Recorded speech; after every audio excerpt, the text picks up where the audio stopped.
Boxing Media, the Fighters Channel, the Trainers Channel, the People's Channel. We got the one and only Coach Breadman. What's going on? What is going on? So, Coach, lots of fights that just happened this week. Want to get your takes on them. Um, First, let's go from like what just happened and go all the way down. Um, Inoue and Nery, were you able to see it? Yes, I was. Nice, nice. Back and forth, first two rounds. What do you think about the fight? Uh, I'm actually surprised that Nery did so good. I haven't been big on him since he tested positive and they kicked him out of Japan. So this is as good as he looked in years. So props to him for getting in shape the right way and not doing no PEDs and fighting a good fight. Because he actually was sharp. He actually did pretty good in the fight. You can't win every fight, but he fighting the guy that's probably the best guy in the world, or at least top two. So he did good. But I thought it was a shootout. I thought that usually when you got two big punches like that, the guy who's more technically sound usually wins. Whenever you see like the big puncher matchups, so that's what I thought. That's what I kind of saw. Uh, you know, Inoue is a little sharper, a little more technically sound. I thought Inoue was fighting a little bit impatient and emotional early in the fight. I thought that the revenge factor probably kicked in where he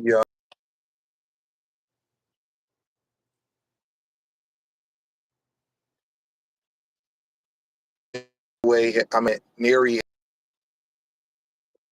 few years back. So I felt like just so they big gun can get in there, beat him up pretty good. So it felt like Inoue was kind of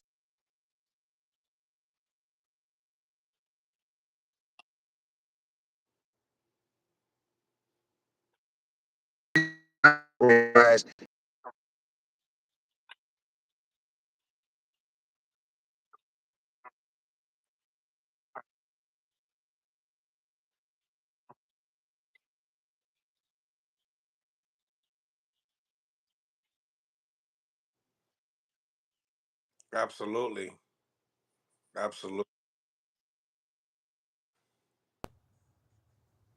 Hello? You're back. You're back. Yeah, I said I was impressed with Inoue because he suffered a knockdown, and he got himself You together. sound a little low though. Can you hear me? Can you come out and come back in, Coach? Okay, I'll come back in. Thank, Come back in. thank you. Smash the like button, ladies and gentlemen. Smash the like button. Subscribe to the channel. It's your boy Milson, Mill City Boxing. What's going on, ladies and gentlemen? Sus- Jackie, Ill Will, what's going on? La Reina del Boxeo, what's going on? Jackie, make sure you guys subscribe to the new YouTube channel, Before Champ. That's me right there. Subscribe. Um, if it's not me talking, it's Zab talking, just to let y'all know. But that account right there, Before Champ, that's that account with me and Zab. So make sure you guys go out your way, subscribe to that channel. The link is in the comments right now, pinned. So I pinned the link for everyone that wants to go out and support and get content. We're throwing content every day, me and Zab. So be in the lookout for some great big interviews. Just to let you know. So subscribe to that channel. Support us early. Let's get that channel monetized this month, and let's get it going.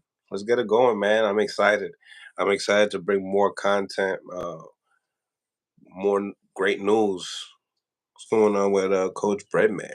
But smash the like button, ladies and gentlemen. Smash the like button and subscribe to both channels. Now you got to hear me say both channels. I'm gonna say both channels because you know what I'm saying. Until we get that channel on and popping the way I want it to be, then you're gonna hear my mouth promoting it until we get to those numbers. All right, smash that like button and also whenever you hear Zab Judah and I talking on here on the podcast on the audio when you listening, that version of that, the visual of that, you will be able to see that on Before Champ.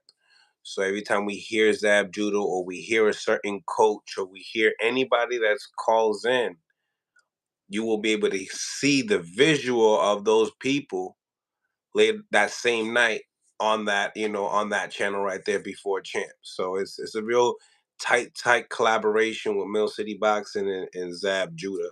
Real. So be on the lookout for that. Go out your way and smash that like button and subscribe to both channels if you haven't. All right. Mill City Boxing and Before Champ. We're gonna be getting Coach Breadman. Hold on one second. I just want to see if he texted me.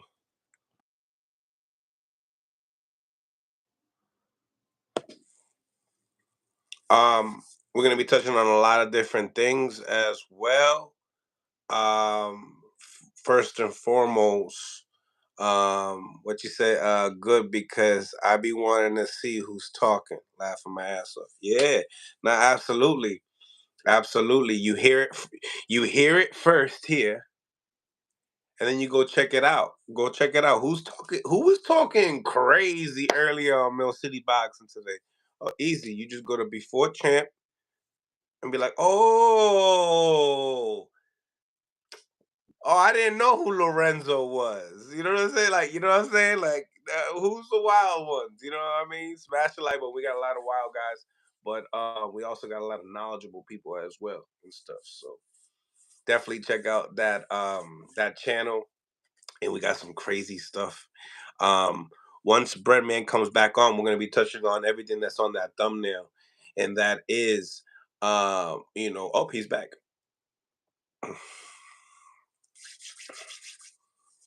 Okay. It's clear. Everything. Yep, we're good money. Perfect. Okay. So let's start all over with the Inoue stuff. I mean, your thoughts on it. Obviously, it was back and forth. He was speaking upon Nery, in his situation with, testing hot as well. Uh, Speak a little bit upon more in depth of the fight. That was a good fight. What I was saying was I was impressed with Nery because I haven't been big on him since he got popped. He hasn't looked. He got stopped by Figueroa with a body shot. He just haven't looked like the same guy since they caught him doing whatever he was doing. But I was impressed, man, because he fought a good fight. He was quick, he was sharp, he was there to win. He just was fighting a special fighter, fight clean.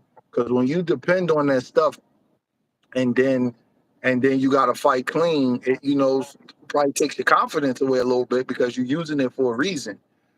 So I get a guy his props for going over there and standing up like a man and doing it the right way and training hard and being the first person to drop Inoue and giving him a real tough fight. And obviously I'm impressed with Inoue. That was a big strong guy he was in there with. Nery has a lot of knockouts and he got hit right on the button. You know what I mean? Damn, he got hit right on the money. And within a round, he was recovering and knocking Nery down. So in a way, he's a monster. He really is a monster, man. He's a violent little guy. I'm surprised, that was the first time he had ever been, because guys with that style that fight so violently and throw so many big punches and they jump in and out, every once in a while they'll.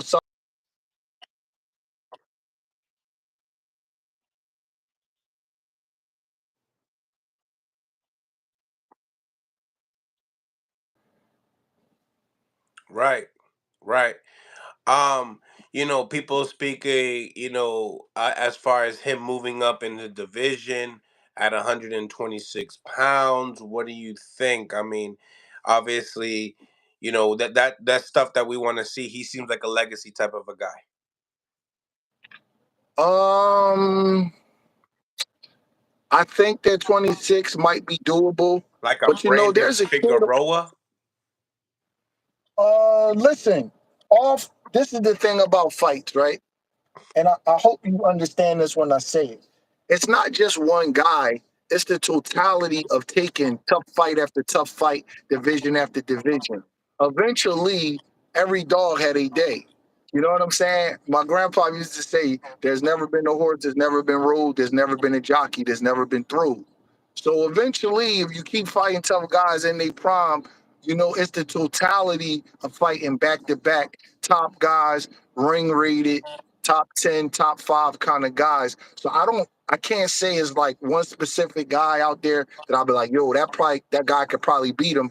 But he's 31. He's come up from 108. Eventually he gonna have his day. You know what I'm saying? He keep messing with these guys and keep going up in weight. That's how that works. So, and I'm saying the same thing about him. It doesn't matter. Nonito eventually had his day. Uh, Chocolatito eventually had his day. I'm a big fan of Bam Rodriguez, but if he goes up to 118, 122, eventually he will have his day. So I look at Inoue's frame, and everybody wants to make the comparison to Pacquiao because they both Asian and they do kind of fight similar. But if you ever see a picture with them two together, Pacquiao got much more bone density. He's just a bigger man naturally. Legs, head, he's taller. He's just a bigger guy. And on top of that, you got to realize Pacquiao, in a way, is 31, right? Pacquiao was already at 122 by the time he was 22, 23 years old. He was at 126 by the time he was 24, and he was at 130 by the time he was 26. In a way, he's 31, and he's only at 122. So Pacquiao was already up to 140, 147 pounds by the time they was the same age. So for people to expect Inoue to do what Pacquiao did, we probably never going to see that ever again in boxing. A flyweight be able to beat welterweights. That's very, very rare. I just think we got to let Inoue be who he is and Pacquiao be who he is because it's totally they bone densities is different. It's not that Pacquiao's so much better. I think that they pretty much close to equals as fighters, but they just different size men. So the cause for Inoue to fight guys at 130, 135, I think is a bit unfair. He just don't have the frame for that. You know what I'm saying? Like he just don't have a frame. I don't know no other way to say it. Like he is just, I think it's just too much to ask for him. And then people want him to fight Tank. Tank is just as talented as he is, but way bigger. Tank could hurt him, man. You know what I'm saying? That's not like I don't think that's a fair fight. But it's boxing. People can say whatever they want to say. I think his max is probably 126. And there's guys that, he probably could beat at 130, maybe even 135. But I don't know if he could beat the special guys there. You know what I mean? The top guys. I couldn't imagine him fighting the Shakurs, the Tanks, the Teofimos. Like they just, even though he moved up to 140, they just as talented as he is, but 20, 25, 30 pounds naturally bigger. That's a lot to give up.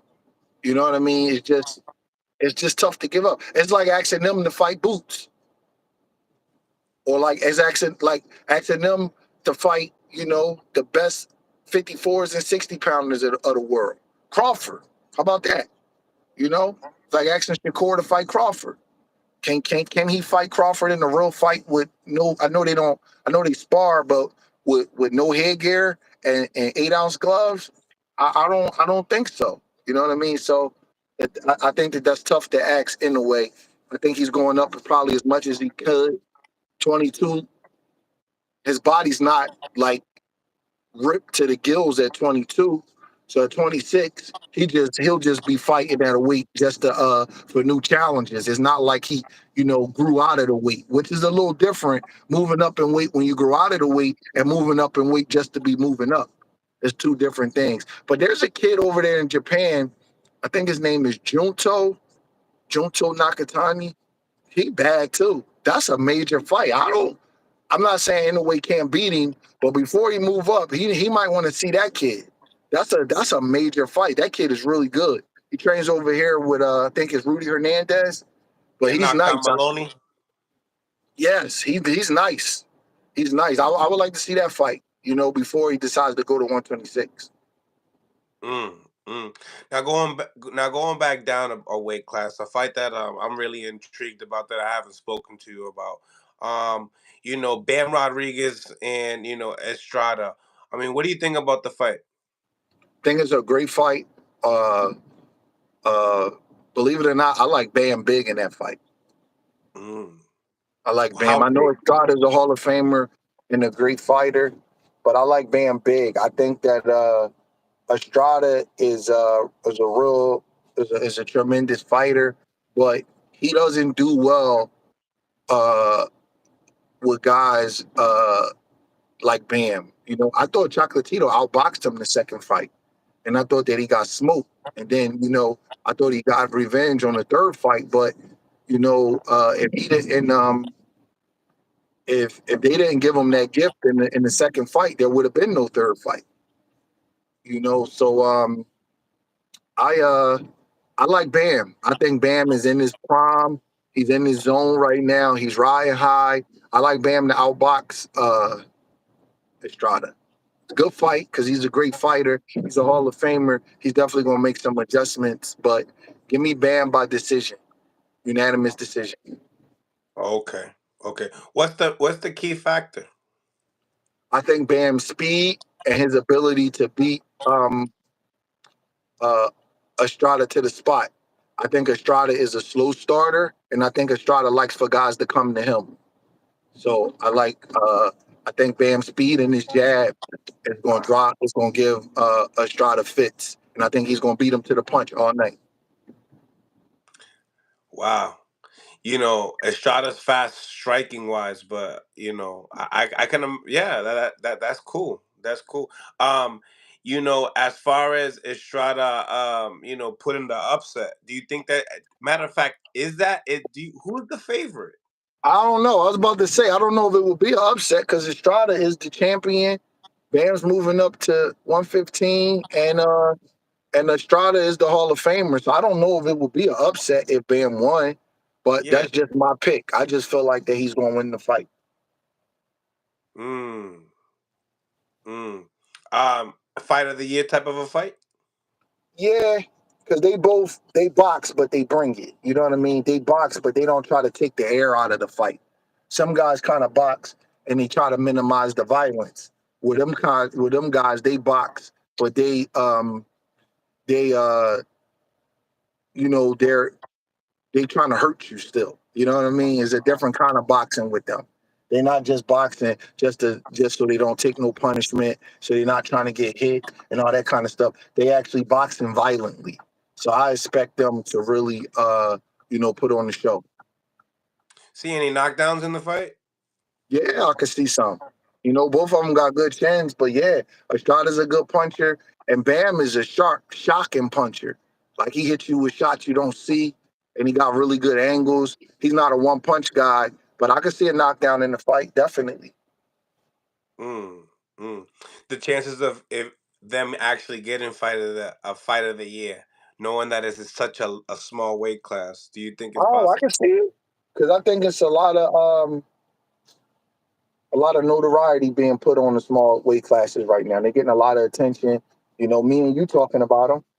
You know what I mean? So I just think we in the time where those guys is getting their props a little bit more than they did uh, back in the day.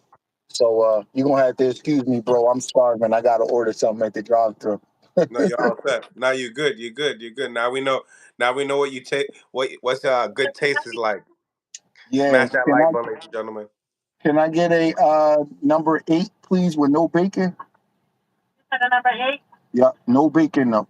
No, I'm sorry. A number 8 with no bacon.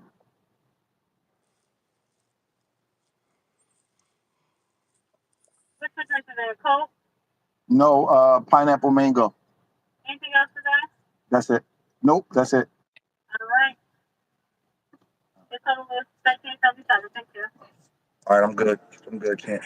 Yeah, Ashley says, "Get that bacon, coach." No, I don't eat no bacon, man. Let's move up into weight class. Let's go up to the weight class because I have some things to talk to. So now the press conference with Frank and Tank. Um, that fight is obviously June 15th. What do you think about the fight? But in the same time, What do you think about the press conference? Do you see? Do you look at the press conference? Do you look at any of these interviews and look at the fight a different way? You know what? Honestly, I try not to, man. I try not to. I try not to look at stuff that way, man. I try not to like get into all of the gossiping and and who's saying this and all that kind of stuff. I don't really get into that kind of stuff. I stay away from it personally because it's just like I'm not saying it's bad for the sport. They promoting the sport, but I definitely don't be feeling. Hold on one second, bro. Catch Hmm. up, please, and napkins. Um, I don't know why you gotta ask for ketchups and napkins when you go to the restaurant. Man. It's crazy. All right, I'm good. Um, yeah, I try not to get into that stuff personally, man, with all of the back and forth and you know what I mean? Because that stuff turns the casuals on. I don't really get nothing out of that, man. I done been to a million press conferences and seen everything you could see, but they're doing a good job of promoting the fight. I can see everybody's you know, in tune to the fight, and Tank's a good talker and he's real comfortable with that big stage because he's been on it for a while. So he's gonna have an advantage over most guys at those kind of in those kind of environments. You know what I mean? He's real charismatic in the way he approaches it. And, I see Frank Martin. He's trying to hold his own from what I've seen. So I'm looking for a good fight. Um, even like when people talk about like the sparring and they make little assumptions like, hey, oh, he got like the brick hand and stuff like that. Do you feel like anything like even when they say certain things like that, fighters? What do you mean? I'm a little confused at the So, question. in the press conference, were you able to watch the press conference? How I about that? watched like a friend of mine sent me like little pieces of it, like because my friends know that I don't watch stuff like that, so they were like, "What do you think about this?" or "What do you think about that?" So I did see little bits and pieces, but I didn't watch it in its entirety. Anything that you seen that you bumped into that intrigued you? Um, Gilly and Wallow was interviewing both of them next to each other, and I heard Tank say, "I saw you on the pads. You ain't doing nothing different." And then Frank said, "That's the shit that we want you to see. We got some other stuff going." So I thought that was interesting. And then And then Coach Calvin says, "Thank you for the game plan." yeah, and then Tank said, "The only person that could save you is that man right there." I think he was pointing to Derek James. So I thought that was interesting. He showed the coach some respect, and he was watching him hit the pads, which I thought was interesting. But other than that, it's just regular shit talk. You're not from the hood. You're from that kind of stuff. I mean, we didn't see that a million times. As far as the moment, as far as them speaking upon, hey, Pedraza was your moment, your breakout moment. My breakout moment is you. A kid a guy, a man, all right, that has been in the sport. Started as a teenager. Does that mean anything? I understood what Frank was saying. I don't think that Tank understood what he was saying. He was saying that, Pedraza might have been your breakout moment, but my breakout moment is against a better guy than Pedraza because you beat him. I'm going up against you. So I understood what he was saying. I don't think that they convict like that. I would have been able to explain to Tank what he was saying, but I don't think that they understood it, during the interview. They definitely he didn't comprehend that for sure. Yeah, they didn't get that. I was like, damn, they don't understand what the kid is trying to say. What he's trying to say is my first step up fight is against a top pound for pound guy. And you may Yes, say your first step up was against Pedraza, but you're better than Pedraza because you beat him. And so you're my first step up. but You're then my he first says step. that Pedraza could beat you right now. Yeah, yeah, he said that. Well, I don't agree with that. I think Pedraza has slipped, but Pedraza was a good fighter. He was undefeated, and he was a guy that was highly touted coming out of Puerto Rico. Mm-hmm. Absolutely. until he met Tank. Yeah. Um, do you feel like that fight goes the distance with Frank and Tank? Man, I think that Derek James has his work cut out for him. I think that they have to come up with a really, really, really, really good game plan to neutralize Tank. I've always told you that I think Tank is a special fighter. He has the ability to make you open up and then counter you and knock you out with one punch. Very, very rare. Because a lot of guys who fight, people say, well, he loses round and he's not busy. And he's not, but his IQ is so good and his instincts is so good, he knows how to make you open up. And when he makes you open up, he got like that quick trigger pull where he can, you know, um, clip you with a big shot. So I think that Teofimo Lopez, he said something really, really interesting years ago. He said, man, I know how to beat Tank. I know how to fight him. Don't commit. And I actually think he's right. It might make for a boring fight, but the name of the game is his professional boxing, so you definitely don't want to be boring. But the first thing you want to do is secure the win. And I thought it was really interesting that he said that. And I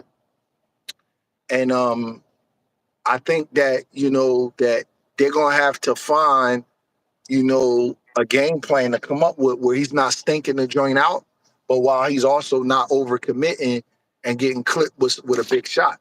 So I think that Derek James' work is cut out for him because I liked Frank Martin. He's a good fighter, but he got outboxed by that guy in his last fight. So he's gonna have to improve upon that because that guy is not as sharp or good as Tank. So not that boxing works this way, but Tank, in my opinion, is the better boxer in this fight, the better athlete, and he's more experienced, and he's the better puncher. So Martin is going to have to come up with an excellent, excellent game plan to offshoot all those things that are not in his favor. He might be physically stronger. He might be have more physicality. I got to see him, but being next to each other, he looks like he has more physicality and he's physically stronger.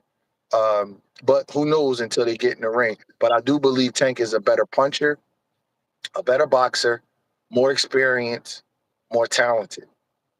So they got their work cut out for him. I could see a decision or a knockout. But I think it's funny. Everybody saw Derek James couldn't train, and then now he pulled out. Well, Ryan Garcia, has his issues, but that was a good game plan they came up with Devin Haney. So I think that Derek is a great trainer, and I think that they're gonna have to really come up with a game plan to neutralize Tank. It's gonna be tough because again, I saw the other guy outbox Frank Martin, and Frank Martin had to kind of grind it out and grit a victory out, which is nothing wrong with. But Tank is a higher level of boxer than that guy. Right, right. Um, as far as Tank saying that, Derek is here for a check. Do you and then, in the same token we have Frank that's saying, no, I'm really here to win in this fight. He Um said Derek is here for a check, or did he say that Frank was here for a check? nah, he said Derek is here for the check. Oh wow, I didn't hear that. I don't believe that. I think they want to win. You face a lot of criticism in boxing, and unfortunately, as a trainer, when your guy loses, your brand suffers. That's just how it is. Everybody blames the trainer. You can have a trainer, you can have a guy sit in the gym all day long and talk on his phone, and then pick up the pads when the camera gets in there. And if his guys win, everybody gonna want to come to that guy. Then you have a trainer that work his ass off, and then his guy may lose, and then people will say, well, he can't train. I look at a trainer like this, not just wins and losses, but are you getting the most out of your fighter? Because sometimes you're in a fight that you can't win. But are your guys performing and are you getting the most out of them? And I feel like that that Derek understands this. We've got the same amount of experience as far as being on the scene. I remember he turned pro with Earl in 2012 at the same time that me and Julian was signing with PBC. So I feel like he knows this, and I don't feel like he will go into a fight to lose. I feel like he will go into, as a trainer, once your guy takes the fight, you become immediately optimistic. You become immediately like, I can pull this off. Immediately, no matter what you think of the opponent, immediately a real trainer gonna be like, I gotta come up with something and we gonna win this fight. Because it's different than looking at a guy as a fan and then looking at him and saying, hey man, we gotta fight him. Like David Benavidez. I was a fan of Benavidez, before he fought Caleb. Then when he fought Caleb, I can't look at him in awe of, I gotta look at him in flaw of. I gotta figure out a way where we could beat him.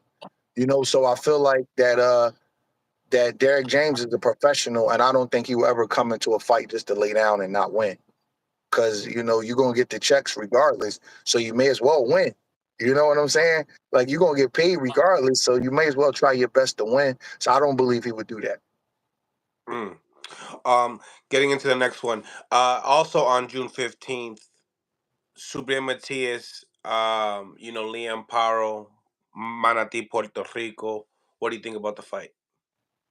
For the IBF title at 140 pounds. Let me put that on there. Let me look at Paro a little bit more. Okay. Okay. Um, Also going in to this week's fights, we have here, Kambosos and Lomachenko. I think this could be a trap fight for Lomachenko, because when the guy put everything into a fight, did you see how emotionally drained he was after the Devin fight? He was like emotionally drained. He's an older fighter.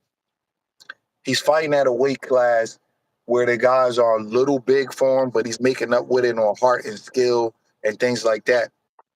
And I just feel like that this could be a trap fight. This could be the letdown fight because he put so much into that fight and he thought he won. A lot of people thought he won and he didn't get the decision. And a lot of times when guys you know, get it wasn't a robbery, but when they get the worst end of a decision like that, it's hard for them to keep coming, to get up for another camp. So I feel like everybody's like, not high on Kambosos and think that Loma is going to just automatically just like win the fight before he actually does it. And I don't view the fight like that. I think Loma is a much better fighter. I'm not saying that Kambosos is like Costa Azul or Jeff Fennick, like one of the great Australian fighters, because I don't think he's that good. And compared to those guys, those are legends.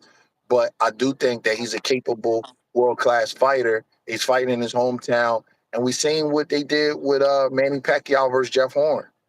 And Kambosos is a durable guy. He's never been stopped. So like I could see them. I could see this being a controversial decision for Loma. You know, I really can. Like and he could possibly lose. And it's not just so much who's the better fighter. It's the timing. Because I think Loma is much better fighter. But he is, what is he, 36 now? 36. He coming off of a tough decision to Devin. He got to go all the way to Australia. I don't, look at this fight like a foregone conclusion that he's just guaranteed to win like that. Controversial, huh? Yeah. So what do you see in Kambosos that you feel that way? I just think he's busy and he'll let his hands go. And he's in his hometown. And I saw what they did to Pacquiao and Jeff Horn. We watched it. I don't know what you thought about the decision, but I thought Pacquiao won the fight. I But, believe but, so too. but Horn was scrappy. He didn't stop trying, and he gave the judges everything that they needed for him to win. The officials is going to be important in this fight because I feel like Jeff Horn and George Kambosos are similar level fighters. Hmm. Okay. Okay. Um, Gearing up to some of the heat. Obviously, this weekend, like past weekend, we had the Canelo Alvarez versus the Jaime Munguia fight. But before that, right, we got to get your take because Edgar Berlanga pulled up on your fighter Caleb Plant, and I know that you've seen that. What's your thoughts on that? I don't have no thoughts, man. They just talking. Listen, If I like it. we get the fight, we get the fight. But it's a good fight, you know. But Caleb is above Berlanga, so he's not giving us an opportunity. Caleb will be giving him an opportunity. He's a Isn't good Berlanga fighter. a star? Do you consider him a star? I don't think he. I don't think he's a. I don't think he sells like that though. I mean, I is he a star? Like I like Edgar Berlanga. I think he's a nice young fighter coming up with some, you know, some talent. But how can he be a star? Let's just say he that has he's a he has a popular fighter. heavy popularity. Yes, He he's a has the popular fighter, he and has he the has. Boricua. He has the Boricuas, right? That I know you don't listen to reggaeton, right? But Mm, he's all in that mix. okay, He's all in that mix. So he has a all right. younger Puerto Rican demographic. You know what I mean? That follow him, that support him, until something bad happens. Uh, That's how it is, right? I guess so. I mean, I don't know if he's a star. Fat Joe's always with him. I mean, he All pulled right, up let's with just say Caleb this. with Fat Joe. Fat Joe is with him. All right, let's just say this. I think he's a popular fighter, but I don't know if he's a star. I don't know if you can consider a guy a star that never headlined a pay-per-view main event or never headlined a world championship fight. I don't know if you could consider him a star. Let's just say that he's popular. Wait, But wait a minute, that's wait a neither. minute, wait a minute, wait a minute, wait a minute. So Ryan Garcia was a star before he even fought that fight with Tank. Well, Ryan Garcia was headlining huge events. He was making huge money already. You understand what I'm saying? He's an outlier. I don't know if Edgar Berlanga is as talented as Ryan Garcia or has the following on social media and things like that that Ryan Garcia had. And Ryan Garcia was headlining huge dancing shows. I'll have to look at the numbers because I don't know if he's a star, but I do think he's a popular fighter. But more importantly, what I'm trying to say is he wouldn't be giving Caleb Plant a shot. Caleb Plant will be giving him a shot. Caleb Plant is the one that fought Canelo and David Benavidez on pay-per-view and sold. Caleb, He's ranked higher in in an organization as I well. don't care what no sanctioning body say, bro. That don't mean nothing. Let's just Oh yeah, oh yeah. So then why you fighting Elijah? What you gonna call it? What's his name? Garcia. because they Now it's offered me to confirmed. fight. I ain't gonna lie, because they offered us to fight. That's why. You told me you wasn't sure. You wasn't Yeah, trusting I it. mean, Karan want to fight. You know what I'm saying? So, like, I can't overrule the fighter. He want to fight. If he don't get that fight, he may not get another fight. But just because somebody is ranked hot, bro, pull out the any randomly. I don't care whatever sanctioning body that Edgar Berlanga is ranked over Caleb Plant, and just pull out the rankings and let's just go through the names of any weight divisions. Rankings, I'm not saying it doesn't matter, but I'm not. That doesn't mean who's a better fighter because somebody is ranked higher. They Right. don't. They don't But adhere to that. Caleb's adamant to get the Canelo rematch.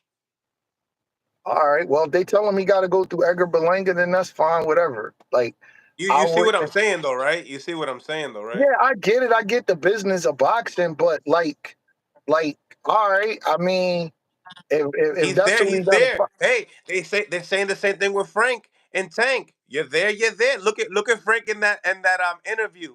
Oh, they do what they want with sanctioning bodies, like basically saying, "How did you get there?"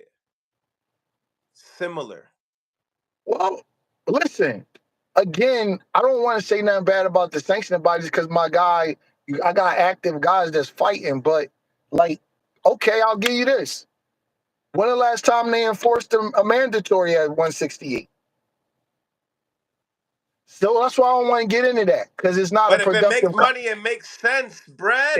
It does, but the money supersedes the sanctioning bodies because David Benavidez has been trying to get a shot for Canelo for 3 years and can't get one, and then nobody mandates it, right? So it's not always at a certain point. Certain fighters could do whatever they want to do. That's all I'm saying. And if Caleb got to fight Edgar Berlanga, I don't. You don't have to call me and say, should I fight Edgar Berlanga? He fought David Benavidez and Canelo. So if he gonna get the fight, all you No, gotta do is no, no, tell me. no.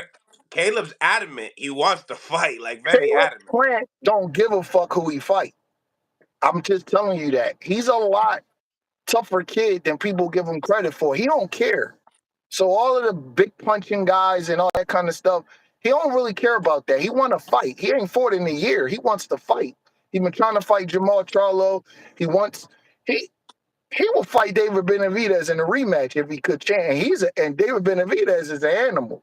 So I'm sure he's not gonna have a problem fighting Edgar Berlanga. But my point is this, because I'm getting off on a tangent. Mm-hmm. I don't care what Edgar Berlanga is ranked. He's not giving us a shot. Caleb Plant is giving him a shot. Edgar Berlanga has to be the one that has to step up and get credibility to his name and fight a credible opponent. Because if he goes straight to the Canelo fight, you know what everybody's going to say? He didn't Mm. deserve it and he's going to get wiped out. That's what everybody's going to say. And I'm not the one saying it because I don't care what happens in the fight. I don't, have an affiliation with either guy. But people going to look at that fight like Canelo going to take him in deep waters and drown him and beat the shit out of him. That's what the So, the so you public is both, going to say. so Hmm? you both got stopped. Caleb got stopped, and he got stopped. So, Well, I see you Edgar Berlanga fan because you trying to nah, justify nah. a kid with enough. No, no. Listen, the Listen, only he way you're got a gonna number get a one good, the ranking, right? only way you're gonna get a good interview is if you go out in the other way and present the facts That's and the fine. Listen, challenge. I don't mind that you be a fan of his. That's cool. Everybody got fighters that they like. Nobody is 100% objective when it comes down to fighters that they like. So that's cool. But if Breadman, you, bread. well, I haven't watched like six of his fights. Like I just started watching them. Like I'm not a fan like that. Like I'm a Matias fan. You understand? all right, Like I'm a supporter because who he is, he's Boricua and stuff like that. But am I gonna go out and say like if I had to put money on who's gonna win? Do I think that what Belanga is saying that I'm gonna knock out Caleb Plant? Do I believe it? No, I don't believe that. well, I'm listen. just challenged on the fact that this fight could happen because it's true. It could. Listen, I'm not disputing that. The only thing I'm disputing, I want you to hear me good. He's not giving Caleb Plant a chance at anything. Caleb Plant is giving him a chance at something. He's giving him a chance at credibility and solidifying his name because Edgar Berlanga has never fought a notable fighter in a fight where it's a 50-50 fight or a fight where, people think he could lose or anything. Every fight that he's fought, he got an 80% chance of winning. He's never fought an undefeated prospect. He's never fought an ex-world champion. He's never fought a ranked top 10 guy by the Ring magazine. Not one time in his career. Just look I through his know. resume. So what I'm saying to you is he might be I a understand popular that. fighter, but he's not giving Caleb Plant a chance at anything.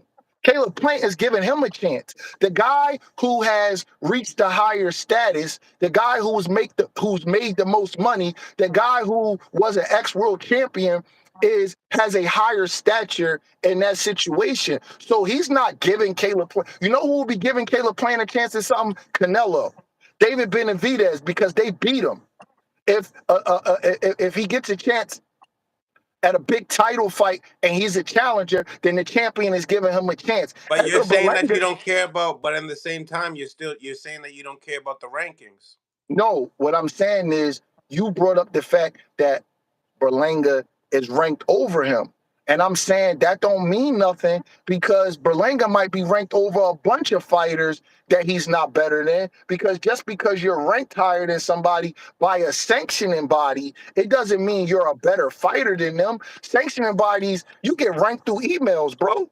You if you wanted to manage a fighter and you went to one of these conventions and you put their name John Doe on the thing and you don't and you went to these and you bought dinner plates and stuff, you could get somebody ranked.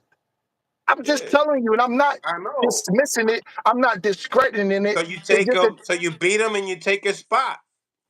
whatever. Listen, if they fight, I'm with it. And it might be, hey, it might be a great payday too. Because if you think about it, right Well, it's after gonna he's have on the to be a stage, great payday. It's gonna have to after be a great he, payday. it will be because in reality, he's gonna be on the stage with Canelo, losing probably before six. You know what I'm saying? Listen, He's still on the whatever stage. whatever they do, they do. Like that's fine with me. I'm not opposed to the fight at all. I was just correcting you when in my opinion you made it seem like he's giving Caleb Plant a shot. Edgar Berlanga really has the prospect has the resume of a prospect. He Correct. doesn't have, you know what I'm saying? So he's not giving Caleb a shot. That's all I'm saying. But since we're talking about that, from what I heard him say is, I'm not fighting him next anyway. I'm fighting Canelo. So we debating over something that probably not even gonna happen. No, because the fight was Caleb was like, if you don't get the Canelo fight, fight me. That's what it was. That was the conversation. Listen, that's fine, but Caleb And he could was want to. checking him like, don't be pulling up to me just saying you want to fight me. Not for real. If you don't get that fight from Canelo, fight me. Don't be. That's the type of energy, and I like that. I'm rooting for Caleb in this situation, Brad. Like Listen, just because don't make it a race war, Brad. Don't make it a race war. bro, it can't be a race war. I'm black, you Puerto Rican, and Caleb white. And the only people that got any the common nationality in this is you and Edgar. Because I'm not I'm not making it a race war. If they fight, they fight. I'm with it. You know what I'm saying? But it's a Not lot because you more hit me to. with that. You hit me with the fan situation. First of all, I'm a supporter. First of all, Okay, all right. If the word fan offended you, I apologize, brother. not But even, not even. it seemed I'm like a that. fan of boxing though. I'm a fan of boxing and like I like Edgar, but I'm not a fan of his craft. If you know what I mean. Listen, I'm not going to say anything about Edgar Berlanga because I might got to train my guy to fight him. The only thing I'm saying, Oh, okay, okay, but okay. So now we're if getting the somewhere. fight gets made, I'm 100% with it. Caleb wants to fuck him up, bro. He told me that, like, coach, I want to hurt that kid. So if the Yeah. fight get made, I'm with it. I just don't get excited about all this internet stuff because I know that it's people behind the scenes that's pushing buttons that the average person don't know. And it's not always what you say or what you do, it's what you don't do and what you don't say. I want you to just think about this for a second. Then I gotta go in the bank, bro.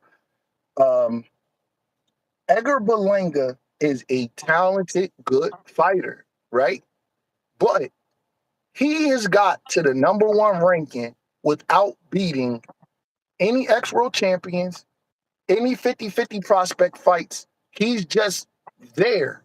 So you know what that tells me? Somebody don't have confidence in him because they don't want him to get beat before he get to the big payday. He went over to the zone. He ain't fight the kid Diego Pacheco. When he was with Top Rank, he ain't fight Jesse Hart. He didn't fight Those Steve ain't those Nelson. ain't big those ain't big fights yet. No, when he was a prospect, those was good fights for him to build up. So, and I'm trust me, That's I 50 don't, 50. Those are 50-50 fights. Those ain't I good don't, prospect I don't, buildups. I understand that. But here's what I'm trying to tell you: that when you are building a fighter, I first of all, I think Edgar Berlanga's management did a spectacular job with him. Right. So sometimes when I talk, sometimes you might think that I'm criticizing. I'm not criticizing. What I'm saying is I've looked at the pattern of what they've done with him. And what I'm saying is that from what I see, they haven't built him up in a way where they trying to develop him. They building him up in a way where they trying to get him paid. And it's nothing wrong with that because if I'm investing my money in the fighter, if I don't think the fighter is can beat certain people, I'm gonna navigate him away from him also. I'm not saying there's nothing wrong with that. But I noticed he has a problem going rounds. Let's just be honest. He got the 16 first round knockouts, and then the next thing you know, guys start fighting him back and he start going the distance. And Top Rank to me has great matchmakers. So it was you with Top Rank, they build you when you lacking in certain areas, and then they make the right move so you could progress. Look what they did with Kelly Pallett. Kelly Pallett took a long time to develop. They got him certain fights. He wound up fighting Edison Miranda and the dude named Zertucci. Next thing you know, he beat Jermaine Taylor. With Berlanga, I was like kind of waiting for him to get like a Jesse Hart fight where a guy who's an ex-world title challenger, they both were Top Rank. And I'm saying to myself, Dag, I wonder why you didn't take that fight. Well, I wonder what happened. And you might think I'm speaking for Jesse Hart. I'm not. I don't have a relationship with Jesse Hart. I just know they was both with Top Rank.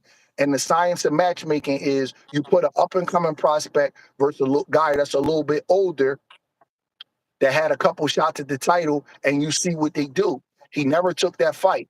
And then I seen him over with his own. There was no Gabe Rosado fight. There was no Sergey Derenchenko, even though Derenchenko and him, I believe, got the same management. But those type of fights build you. So I said, you know what? Somebody must don't have That's confidence in because these kids. Munguia took it. Munguia took it. Well, Munguia's bit was being built. He's being built. He was fighting tougher fights. And guess what? Munguia performed well versus Canelo. So and just because Munguia took it, he could have fought him before or after that. Like that don't mean nothing. He didn't fight it's just I didn't see him take certain fights. So that just tells me that they kind of matching him to get him to the big fight. And there's nothing wrong with that because when he stepped up, he struggled. So if you put him in with certain kind of guys, you don't want Gabe Rosado to beat him or Diego Pacheco to beat him. So I get it. But I also know that that means that when you don't take certain fights, then the confidence in you somewhere is a little bit shaky because he was getting dropped and hurt and extended by guys that are not looked at as elite. So somebody somewhere said, "Man, we gotta get this guy paid because he's Hmm. struggling at a certain level." That's all I'm saying. Now, not to cut you off because I know that I have a couple more before you go to the bank. Now, so he also went into speaking that to the morale.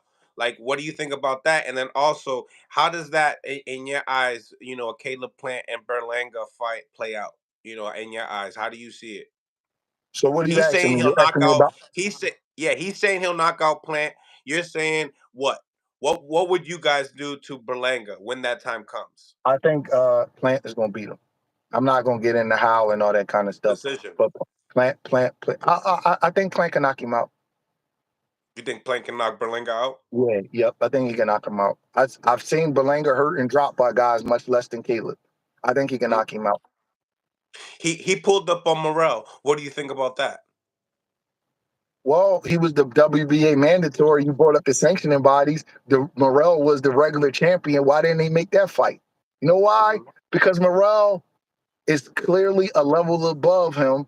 And if he fights Morrell, he will probably lose. And then if he lost the fight, then it will ruin the undefeated record and the glow around the Canelo fight. So you don't take a chance of fighting Morrell before you fight Canelo. That's smart matchmaking and great management. I don't have no issue with that. I'm not criticizing anybody. That's brilliant.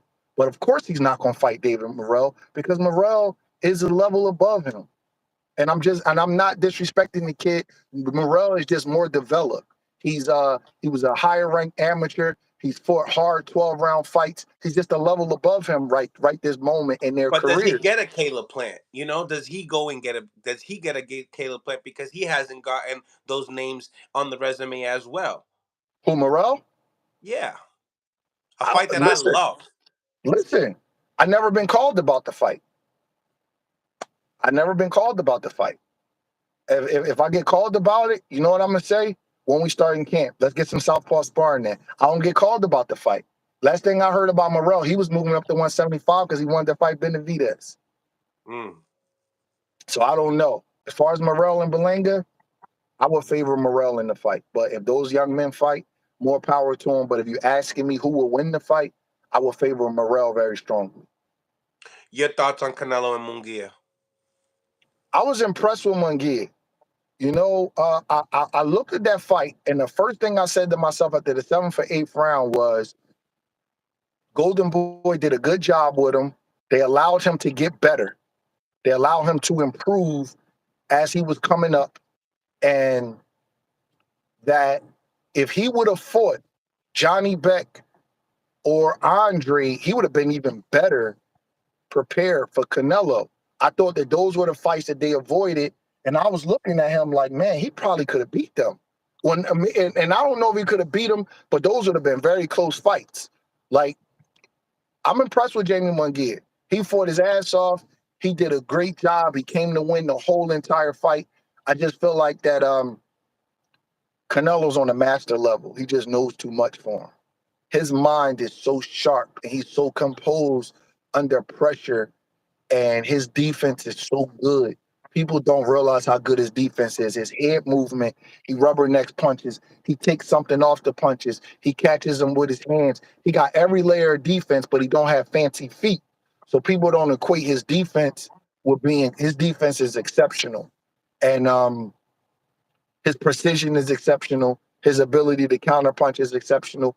He's operating at a master level, even though he's probably past his prime. His mind is so sharp. He's just a special fighter. And that's what special fighters do. They separate themselves as the fight go on. So with the first couple of rounds, it could be a little bit tight. But as it goes on, they slowly but surely start separating themselves. And that's what he did. Because I thought Munguia had a good game plan. He was trying to use his jab. He he was in great shape. He did everything he could. He just ran out of ideas because Canelo mind is so sharp.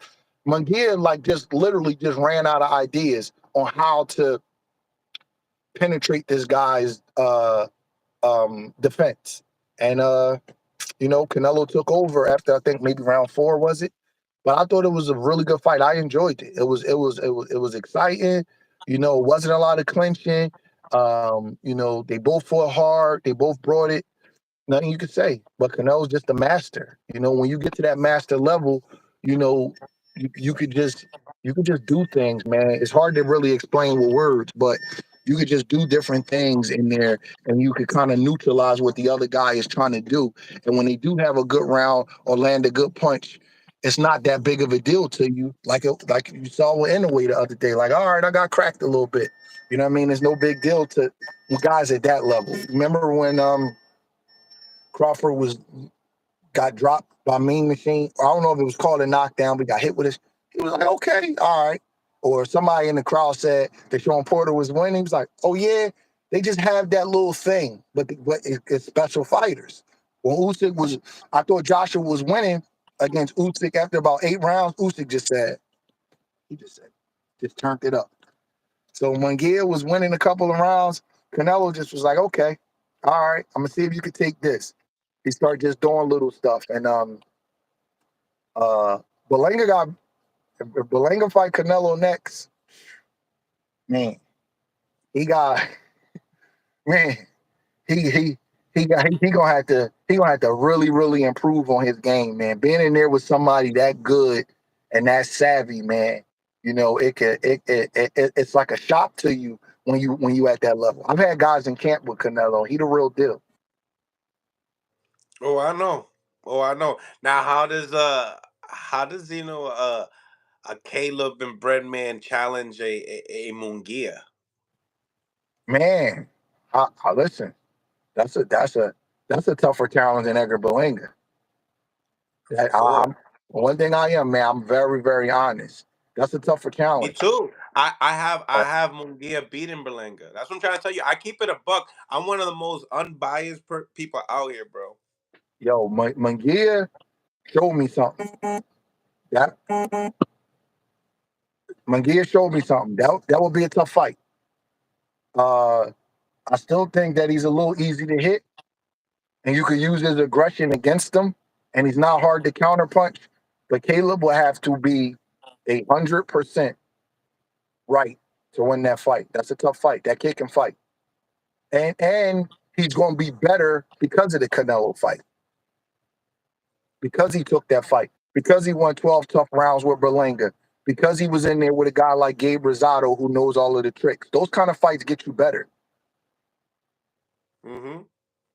So that was another question. Like, do you think that do you feel like that's what's gonna happen? Like, they said that Canelo, after he fought, Mayweather, he got so much better. Do you feel like that's what's gonna happen with Jaime Munguia? I don't know. And because I I mean, don't like, did know. that happen with? Do you feel like did that happen with you? And I know it's hard for you because you kind of came right after the Canelo loss. You know what I mean? But like, Yeah, do you think that I that's do. what happened with Caleb?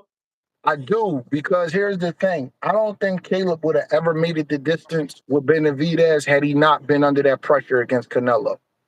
I don't think Caleb would have ever knocked Anthony Durrell out as brutally as he did had he not been in there with Canelo. Because here's the thing. As you improve, the fight slows down while you speed up. So I think you need to be under that kind of pressure to improve. Now, sometimes it breaks people. Everybody's not going to ascend to the face of boxing like Canelo did after a loss. So the loss don't affect everybody like that, But I do think that you can improve upon yourself if you got a good IQ and you humble and you know what you need to work on. So with the Caleb Plant question, it 100% improved him. And I talked to him and I told him honestly, you could have did better versus Canelo, bro. I told him that. I said, the guy that I see in the gym, you could have did better than that. There was things that you could have did that you didn't do, and we're gonna have to do it against David because David presents a different type of problem. It's not always who's better or worse, but David don't let you breathe, so he challenges you physically more than Canelo does because of the constant pressure. Where Canelo's pressure is more methodical, he's challenging your mind. David, Canelo controls the pace. David pushes the pace. So we had to train mentally for that fight. And, as talented as I think Berlanga is, because I'm not one of the people that think Berlanga's a bum. I think he's a talented fighter.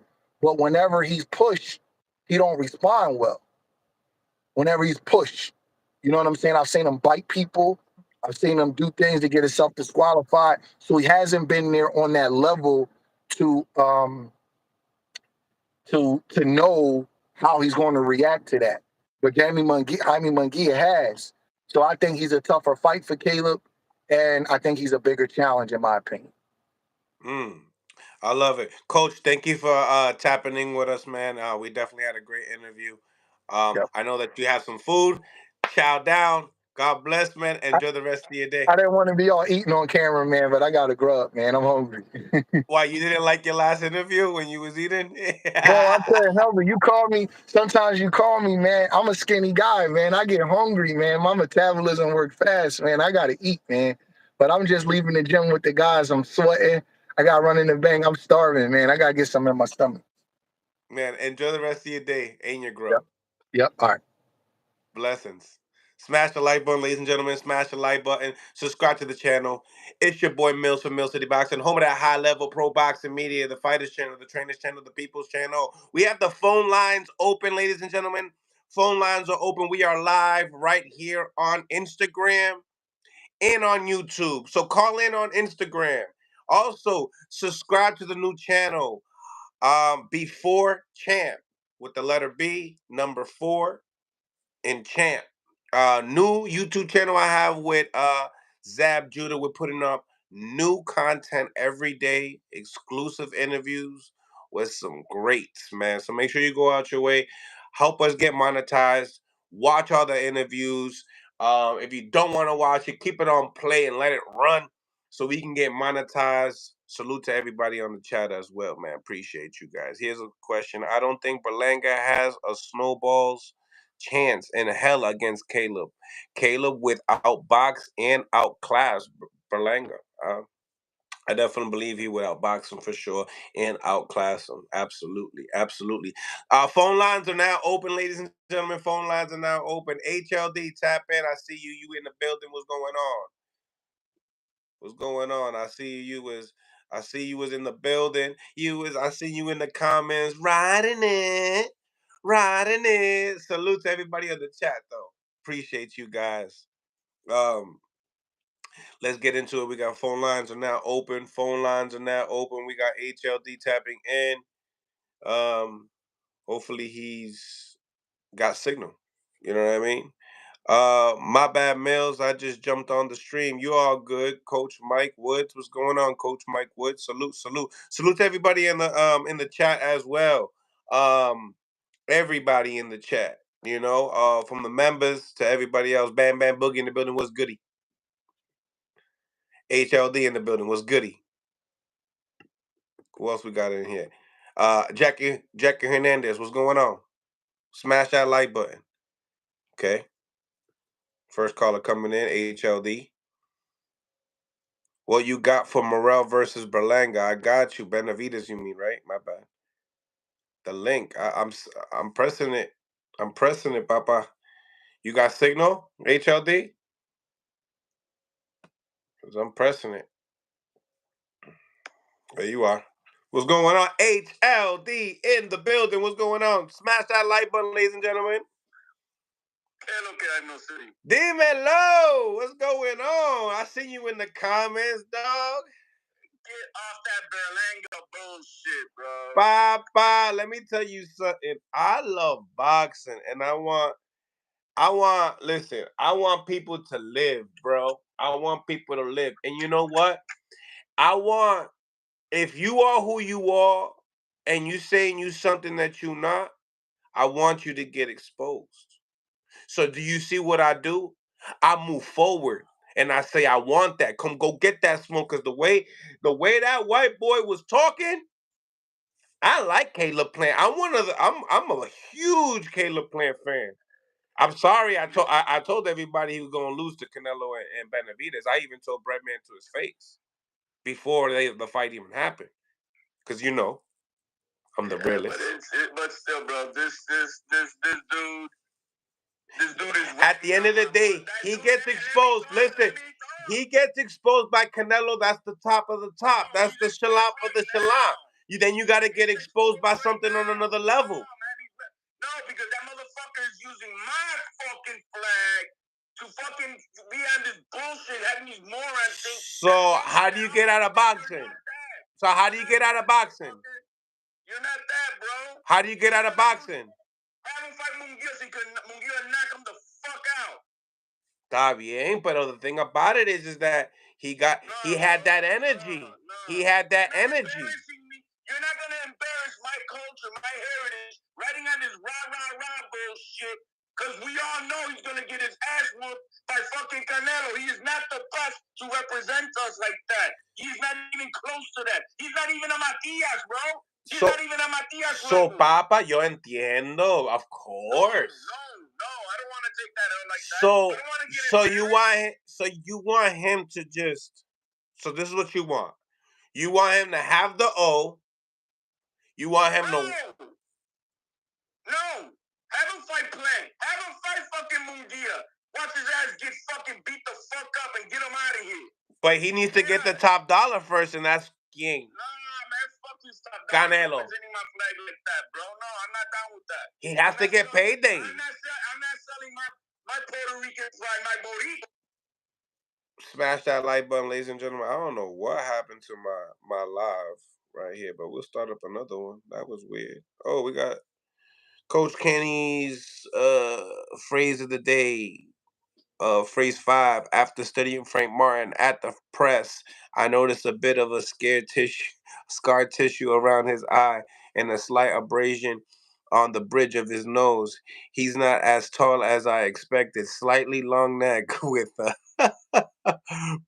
he's talking about his chin. Apparently, appears to be already peaked too early before the fight, and a bit nervous already with the slight of sweat.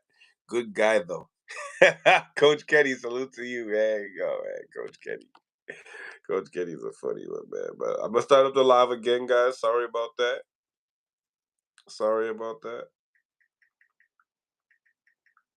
I know you guys miss HLD's loud ass mouth, but you know what's good about it?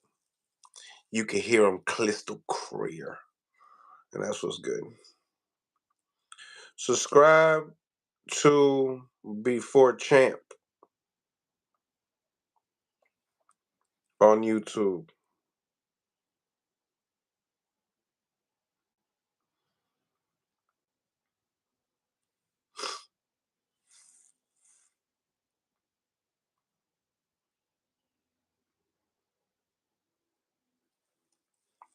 What's going on, ladies and gentlemen? We back. We back.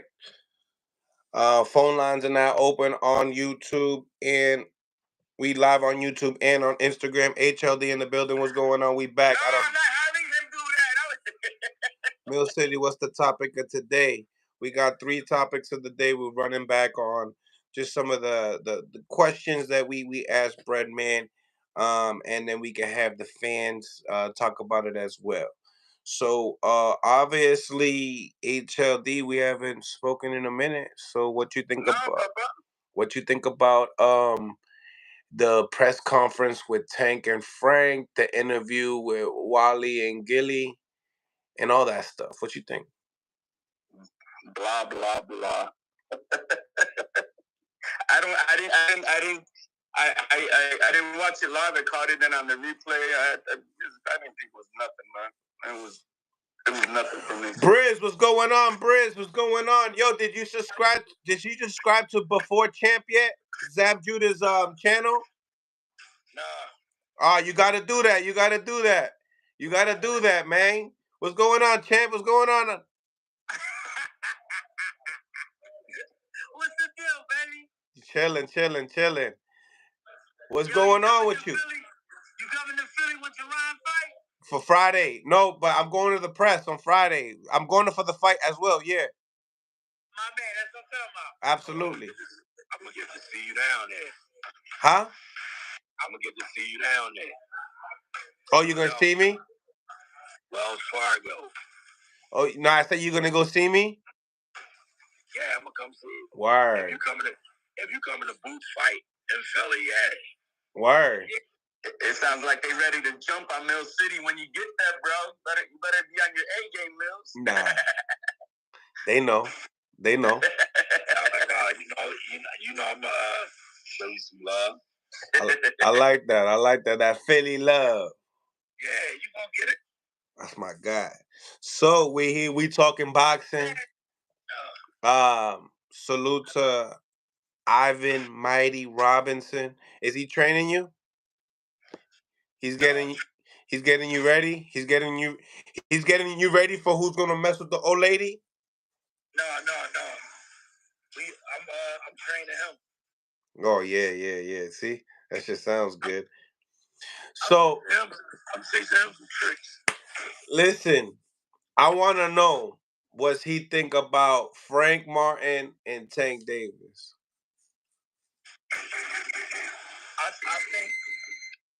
I think Frank is.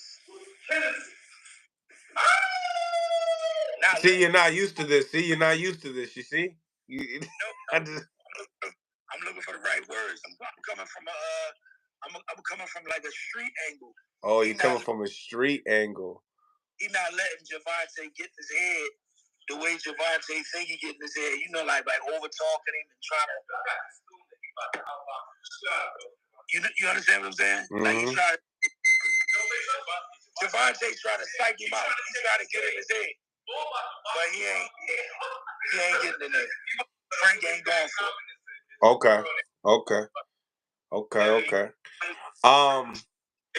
HLD, what's gonna happen?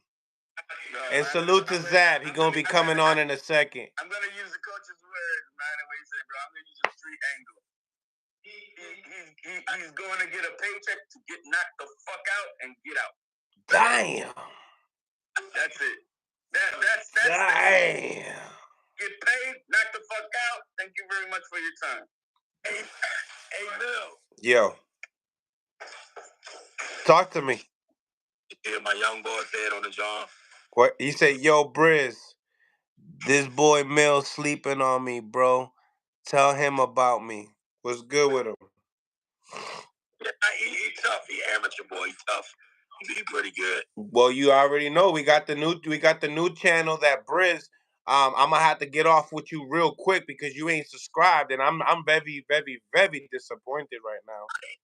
I don't even know what it is. You ain't sent it.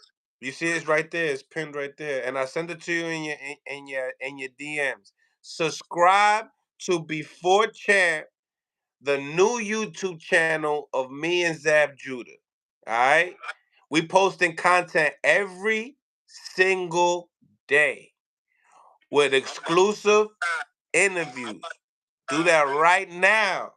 Cause we wanna have you on the show too. You can go and see your little pretty face on the show too. You know what I'm saying? I'm subscribing right now. All right. Well, look, Zap's right here, so it looks like you're gonna be on the show. Salute to everybody on the chat. We got over 100 people on the YouTube. Make sure you guys go out your way, smash that like button to improve the visibility of the show. We appreciate you. And also subscribe to Before Champ, new YouTube channel. Okay? That's gonna be the channel for your young bull to pull up. Your young bull gotta pull up on us so we can go and listen to his story. You know what I mean? But when he becomes pro. Listen real quick. You got on the screen 8-4 check. What you say? You got on the screen 8-4 check. Did you say B4 or 8-4? Oh shit, you definitely right.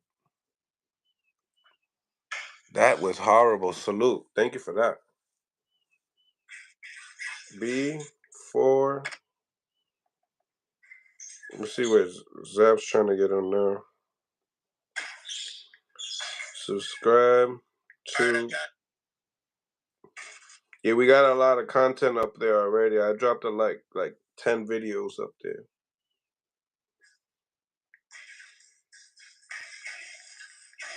Okay, Before Champ on YouTube.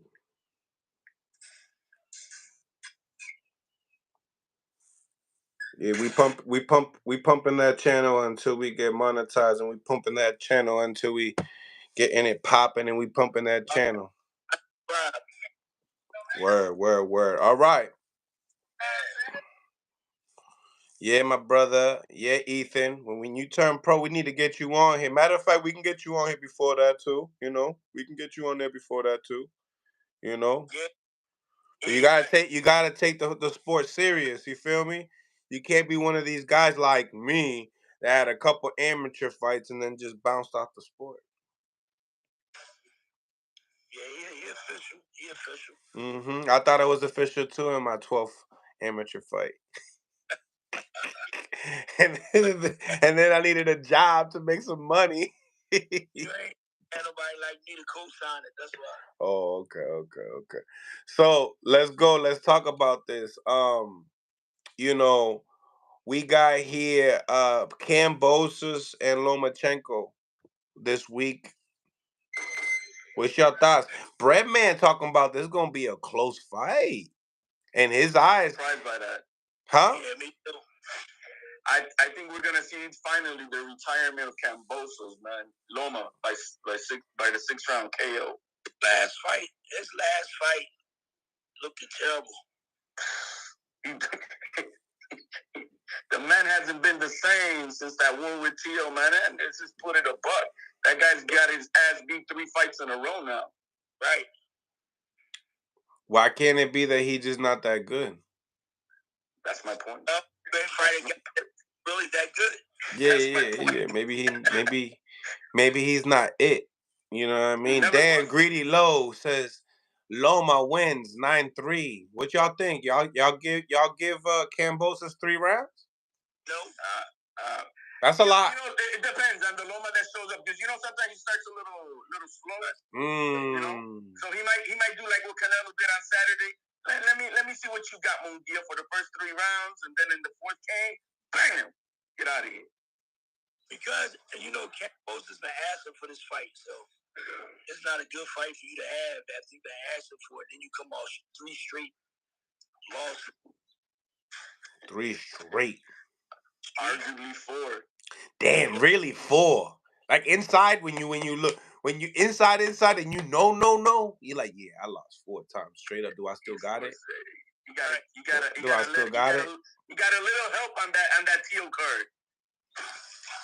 My man Maxie Hughes, man, he was looking kind of like, he had his moments. He was looking like Pernell there. I was like, oh shit.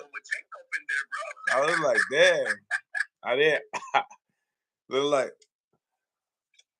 But yeah, I mean, I like the fight. I got Loma winning. I don't know, I can see a stoppage, but I also see Kambosos being a warrior and taking a huge beating.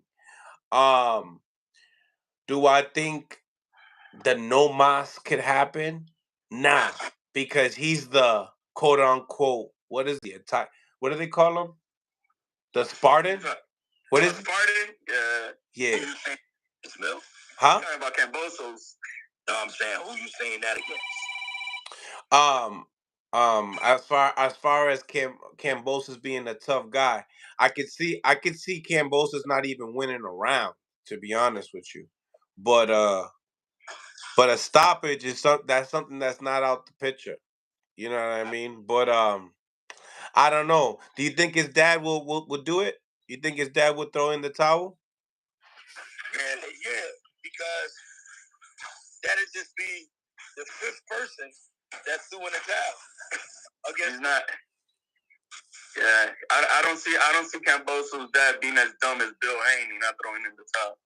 I mean, he had a four. Because he's more of like a guy that's getting older. So that type of beating at this age, you just looking at like, all right, now I'm eliminating certain fights in my career if I take these type of beatings. How old is Kambosos? 32 now, maybe.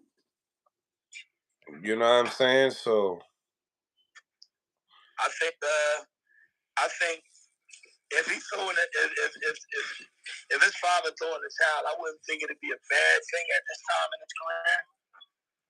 Because after he lose, what's next? There's nothing next, man. That guy has made. Look, let me tell you one thing. That man has made a lot of money. He has made some good money. The way he took advantage of that lucky win that he just had with Tio. He made money with Haney. And then this fight's gonna be. He's made over $20 million. He's made a lot of money. Yeah, so I mean, money that he didn't see coming. You know. No, right. As a mandatory to what he made after that, bro. He's made a lot of money. What y'all boys think about Inoue performance? Let's get into it. I mean, master. He's the first Japanese boxer. His manager just came out and said he's the first Japanese boxer to make 1 billion yen. That's $6.5 million in the U.S. I mean that's six. Fight. Yeah, that's good. That's good. I want him to come to the U.S. You said six? I mean, there's guys out here that are making that. He has absolutely no need to come to the U.S. I don't have to. That man, for what, man? That man you saw the crowd on a Monday night? No. You don't have to come here. What? So you're telling me that he can't make $20 million with Tank? I'm saying can't Tank make the hell over there? I mean, the man is as popular, if not more popular over there than he is. The Tank is here. No, I'm not disputing that. I'm saying what I want to see. I want to see him come to the U.S. And Tank is a joke. I mean, what are we talking about? This man is fight with Tank. Even if he goes and Saudi Arabia gets Brandon Figueroa. We sent look, guys. We already sent our best 122 fighter to Japan, and he got his ass whipped. Yeah, I mean demolished. So you don't want to see him fight out of the country ever? He doesn't have to. That's not my question, HLD. That's not my question. No, for what? For the American fans that don't appreciate shit? No, to shut critics up. No, man, he's not have to do none of that. That's what boxing's all about. It's about shutting the people up. He fought in the U.S. He's already fought here, bro. Let's stop it, bro. We got to. I'm not telling you to fight. I'm not telling you to fight rematch Cool Boy in America. I'm not asking that. There's no need for it, bro. I'm not asking for that. I'm asking you fight the next top dude and don't even go to America. Go to Saudi Arabia. But you out here dodging the whole shit. Like, why? You don't have to, man. Then why does he take fight somewhere else? That's HLD. That shit's kind of HLD. That shit kind of strange, bro. Jay said yesterday, he was talking to it was cigar talk. This is what he said. Let me speak here. Tank said, "Oh, the Excellency wants me to go over the belt. all those fighters are going over there because they can't make money here. I sell here. I don't gotta go nowhere. Right. Right now, Mr. Inoue is in Japan. You don't gotta go nowhere. He makes money where he's at. You don't gotta go nowhere. So you throw money, and you throw stuff like this. 200 mil to get people's attention, just like Canelo did. Now, you can go and say I make money here, but you ain't saying you making that type of money. What type of money? 200, 100. That's a lot of money for one fight. One little guy is making 200 million, bro. What are you talking about? I'm talking about what Canelo asked for. It's quite simple. It's not hard to understand. Canelo's on a different level, bro. Canelo eats all those guys' salaries. He makes more money than all of them. I'm getting to your point. That's what I'm trying to tell you. I'm trying to get to your point. Your point is that you said that Tank won't go over there because he's making money here. Okay, but we're not talking about $80 million. We're not talking about that type of money. No, you're making like 30, 40, 50. Not that type of not the type of money that these heavyweights are getting from Saudi Arabia. No. So that's what I'm talking about. But what I'm trying to tell you is if you have a man that is trying to throw big fights out there, and we're talking about money, I'm talking about offers that we're talking about is irrelevant because that money is way bigger. We're both talking about hypotheticals. Okay, all right. See, now hypothetically, yes, somebody's going to offer him more money over here. And then when he makes in Japan, you think he's not going to fly out and do it? Tank said his deal is bigger than Floyd deal was with Showtime. That's not even true. But yo, listen. So him saying that's cool. That's cool. That Dream, you said that, and that you're repeating what Tank said. But me, I'm a Tank guy, but in the same time, when the deal comes and presents itself, we will know. We will find out. Talk is cheap. He said what we don't know because we didn't see it yet. That his deal was going to be bigger than Floyd's deal. Yeah. That's we don't know yet because it happened. Yeah. But here's what I'm saying about Inoue. I'm not saying he's ducking nobody. That's not my words. What I'm saying is there's fighters over here that won't go over there no matter how much money Inoue offer them. Name me one fighter. So, name me a fighter that won't go and fight Inoue in Japan. I don't know. That's my point. Not nobody. The guys, the top guys at 135. Come on, man. Can we stop this guys at 122, man? What I'm saying, listen to what I'm saying, bro. I know. Just listen. What I'm saying is, even when Tim Tszyu was trying to do this, Tim Tszyu was trying to do the same thing. He was trying to make fighters go over to his country and fight him. And dudes was like, for what? Because they're not going to get treated fairly over there. So they don't risk it. Inoue is an animal. Might be number one or number two pound for pound. I'm giving him that.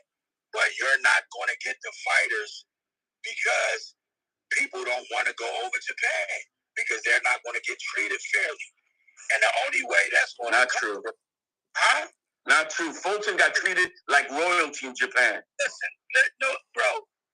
Listen, his words. Listen right. It's not but that's not the more of the conversation because at the end of the day, we have a guy that wants to become neutral grounds. So regardless of the fact, we're putting in hypotheticals of if these fights could possibly happen, and then as boxing fans, we could state our opinion on what it is. You know what I'm saying? I mean, regardless of the fact, he got a great win with Nery, right? A great win. I don't think that this win makes him any better than what he was, prior to when he fought Hector Talapolis or something like that. Yeah. But regardless of the fact, I mean, there's guys like at 130 pounds that you might see. 126, we have to talk about those names, though. You know what I mean? Bro, why because is he the only man that was pushing those levels up? 126. Why hasn't Tank fought at 147 then? Go ahead and take part at 154. I mean, you're asking this guy who came up from 108, who ran all the way to 122. Yeah. But you have no respect for his name, but your weight classes, the weight classes that you're coming, you're jumping from 7 pounds. He's not doing that. 7 pounds, dude. The weight. 40 from 47. What are you? 3 pounds at 115. It's like 10 pounds at 135. What are we talking about? There's a you know the different you know how many weight classes are in the teens and 20s? The smaller the weight class, the more the pounds are relative of a lot. You don't get that? Yeah, they're tighter. You're speaking upon my fact though. From 112 to 115 is no different from 140, 147 because it's that much more weight for a small guy. Come on now. You Where Inoue started, 108. how many divisions has he conquered? 4. All right, from 108 to where? 122. 122. All right, but after you guys go up to 140, now you're jumping 7 pounds. That's a lot. Then when you go higher, there's an 8-pound difference. It's too much. That's why Tank ain't going to no 147 because he knows he's gonna get smoked. But no one's talking about Tank at 147. You are. No, because you're asking this man. I'm talking about 126. Like, come on, it's like Tank. Tank's talking about he can go and make 130 for that fight. How much more are you expecting? That's one when this guy's gone up all the way from 108. Come on, let's stop it, bro. That's irrelevant. That's like no different than asking. Then people want to see Crawford going on from 147 all the way to 168 when we know he's gonna get his head knocked the fuck off by Canelo. Yeah, it makes no damn sense. But I'll tell you right now, it makes more sense than what you're saying as far as Tank moving up to 54. That doesn't make no sense. That's too much weight. That's way too much weight. But is that too much weight from 108 to all the way to 130? Bro, he's not at 108 no more, bro. He's at 122. Speak the facts. How much more do you think a body can take? The drones, come on. He's at 122 right now. He's at 122 right now. Stop it, bro. Stop hyping this bullshit up. He's at 22, 8 more pounds. He's. I can't. Nah, forget Pacquiao. He's a freak of nature. That's a freak of nature. But I'm talking about an 8-pound difference. It's a huge difference. From what you're talking about is more. No, it's not, because if you understand that when a man is a little bitty dude and you just put 3 pounds in between, that is much more than it is for a guy going 10 pounds at another weight. It's not the same. Why is Pacquiao bones? Hey, I'm not gonna. I know how to count HLD. No, you can't, because the thing is you're not understanding that the relative difference of a smaller man at 108, 3 pounds is as much as a guy doing 10 pounds at another higher weight. How do you know Pacquiao bones is different, though? Bro, you can look at him, man. He looks like a caveman. He's a Neanderthal, bro. He's big bone. Do you know that Inoue walks around at 140 pounds? Yeah, that's true. Do you know that? And your point? And my point, there's a lot of points there. There's a lot of points. Didn't we see Tank walking around a cheeseburger away from heavyweight? You be moving the goalposts, bro. No, I'm just in the same relative term. Hey, look, one thing I'm gonna say real quick. The ring rankings for 122 last year was Stephen Fulton, Tapalez, MJ, Nery, and Sam Goodman. So Inoue is fought, and he knocked out the number 1. He knocked out the number 2.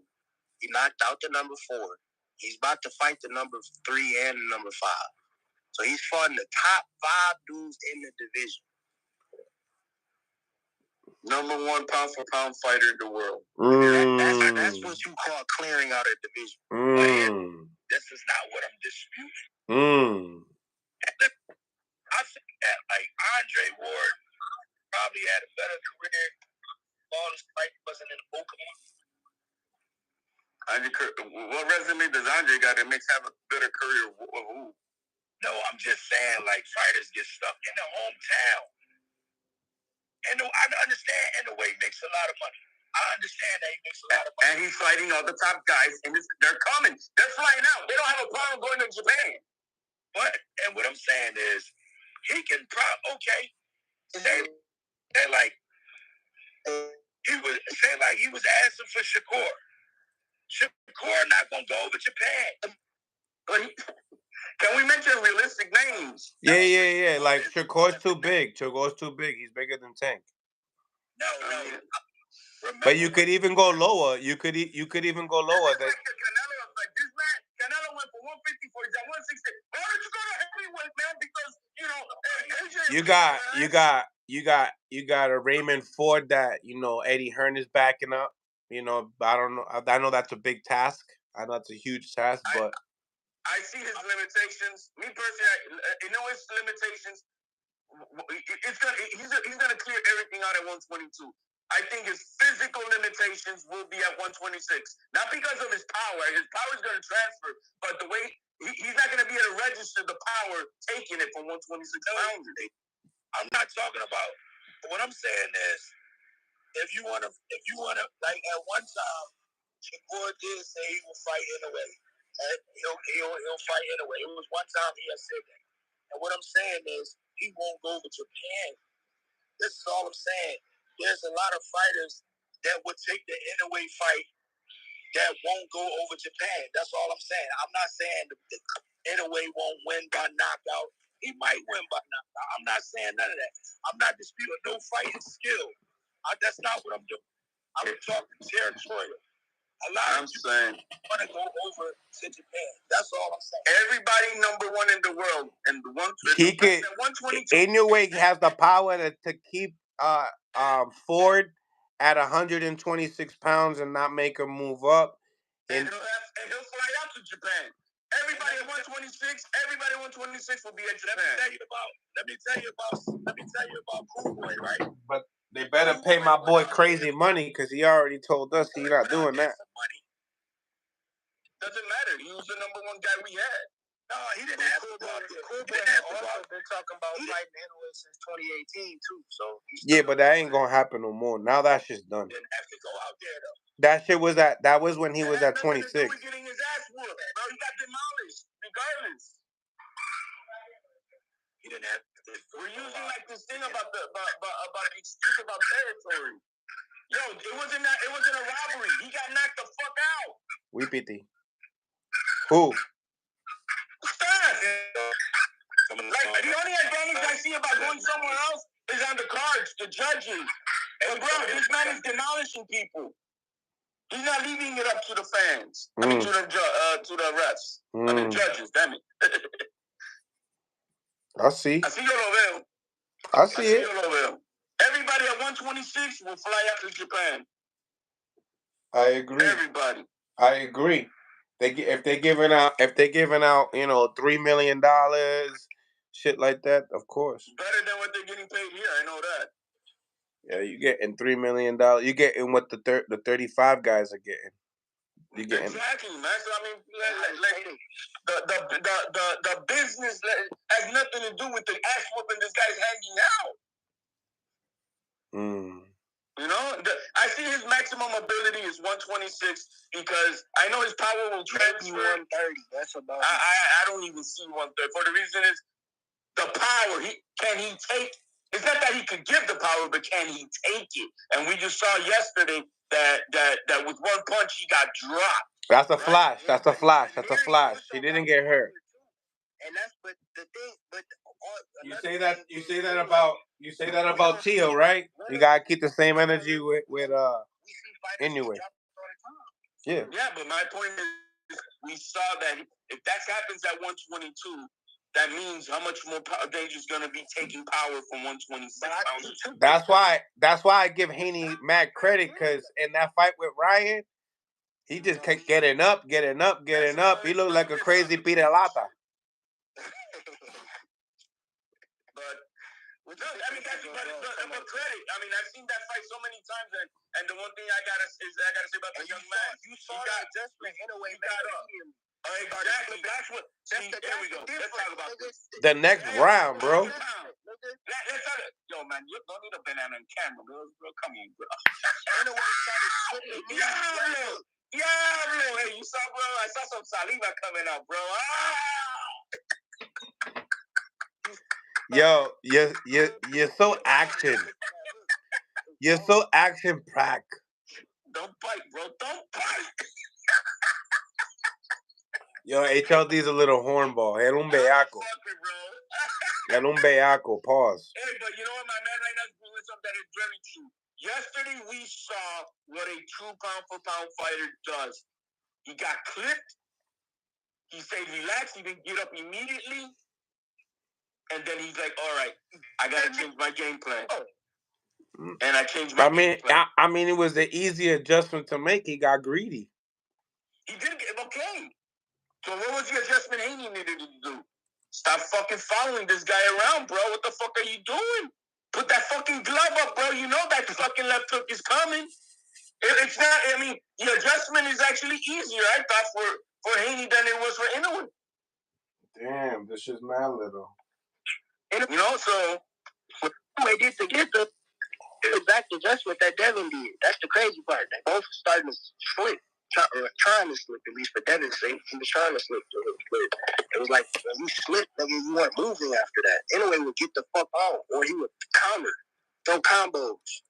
And he has a chin. He recovered. That's another thing. I mean, the God-given ability of being chinny is not about being dropped. It's how you fucking recover and come back. Talk to him. That man did that. Talk to him. Rachel down there. Salute to Rachel. Rachel, come on, girl. DM me, girl. I need to get that interview with your husband. And man, show some love and come back onto the channel.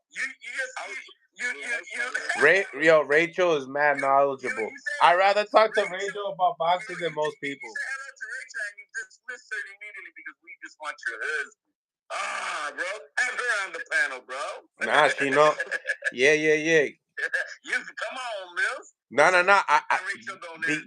Yo, I need to hear Rachel's voice because you're giving me a headache, HLD. Talk to me, Rachel. What's going on?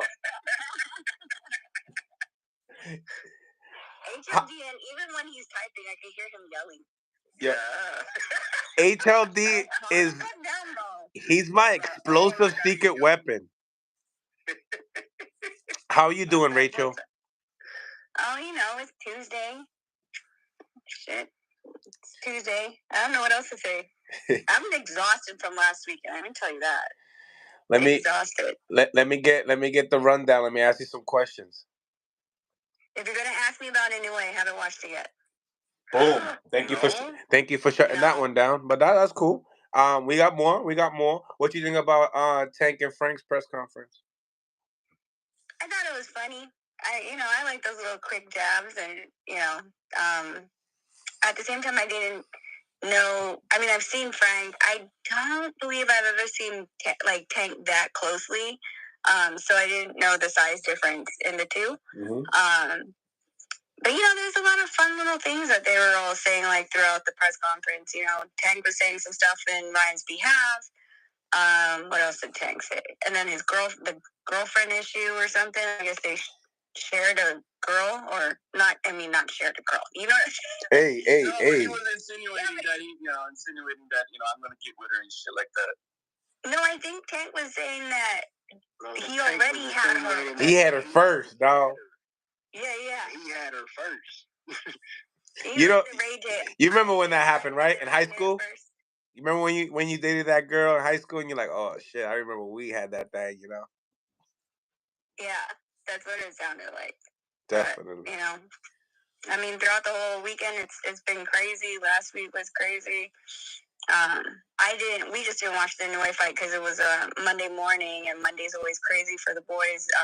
Their stuff being due and for school, and then just everything that I had to do on Monday. So Nonito and I said probably tomorrow or Thursday usually slows down for us, so we'll watch it together. And then, even though we already know the goddamn result, but still, we just want to see technically what was happening in that fight. Right. So what you thought was with Canelo and Munguia? I mean, I don't think, I went up to the Golden Boys guys after the fight at the bar, and I told them, I was like, I mean, it is what it is. Like, at the end of the day, this is, Munguia has learned experience, just the way that, Canelo fought Floyd, he's still young. And he stepped up into the level of competition. So, like, I don't like that whole O thing, like, blah. Like, who cares about the O if you didn't actually learn anything and take on real competition? The O means shit. Mm-hmm. There's a lot of, like, I think there's an Asian that's like 51-0, but then no one's heard of him, kind of thing. You know what I mean? Like, there's a bunch of people that could do that. You could totally do a 50-0 and not fight anyone that's worthy of even being mentioned. But I think, and this is my own opinion, I think Canelo might need to move down in weight. How so? How so? Well, look at how big, like, Munguia looked against him. You don't think Benavidez is going to look as big against him? Like, you know what I'm saying? Like, I'm starting to think that cutting the additional, he came in at what, 166? Yeah, he did. The lightest I've seen in a minute. I mean, I think, do you guys, I mean, I didn't, like, zero in on the weigh-ins. Do you think he can cut up more? He was still sweating, and heavily, with sweatsuits and everything coming into it. So I don't know. Could he? I don't know. I'm gonna be real with you. This is the first time I looked at Canelo, and I was like, "Damn, the muscular figure is not as much, and you was lighter, so that you should have been a little bit more cut." I agree. I think the aging, with that muscles, I think it's tearing down. Well, if his muscles are tearing down and he's not being as big anymore, then yeah, because muscle weighs heavier than fat. So, I mean, like I said, like, it's just a conversation, and they would know if he can make or cannot make, right? Like, since they'll weigh him in the beginning of the camp and be like, okay, you have this much. Yeah, you could totally make 60. I don't know if he wants to. Another one of the problems is what I've noticed is that boxers, of course, either A, they get older, or B, they just get lazier. And they don't want to cut the weight anymore, so they make the mistake of going up. And then that, opens them up to bigger opponents. Just because they're like, oh, they say it all the time, I feel more comfortable at this higher weight. But in actuality, they just don't want to hurt, during the weight cut. And then it never usually plays out really well when they do that. Even though what I saw on Saturday, it still has me convinced he's beating Benavidez at 168. I think his wisdom in the game is just levels above Benavidez. Benavidez is only bringing in his volume punching. That's it. I don't think he has anywhere near the IQ to match Canelo at all. At all. I see Canelo slowing his ass down and catching him, and he's not going to do what he did with the merciful that he did with Munguia. He's going to hurt Benavidez. That's the way I see it. I think the opposite. I think what I seen from Canelo was he had a good training camp, and I was one of the best Canelos right there. I think that Munguia gave him little problems when he was throwing combinations, but I think that there's a different level of speed and volume that David brings to the table, and obviously distance as well. I think that Munguia's distance control, I was expecting that to be a little bit better in this fight, and it wasn't there. He was just falling into kind of wanting to get into what the Mexicans wanted, that inside body work type of game. I think the opposite. I think that Canelo, he's having a hard time stopping these guys, and he's gonna have a hard time hurting Benavidez if he's not really getting. I like that he's throwing more punches. He threw more punches this fight. He carried Munguia not to knock him out, guys. You think so? Why is that a narrative? I don't understand. We got to see the replay so you can see how he literally carried him after he hit him, and he just held him up and clutched him not to let him drop. There was also a body shot where he instigated the clinching. He was merciful to the young man. He didn't want to destroy this young man's career. That's the way I see it.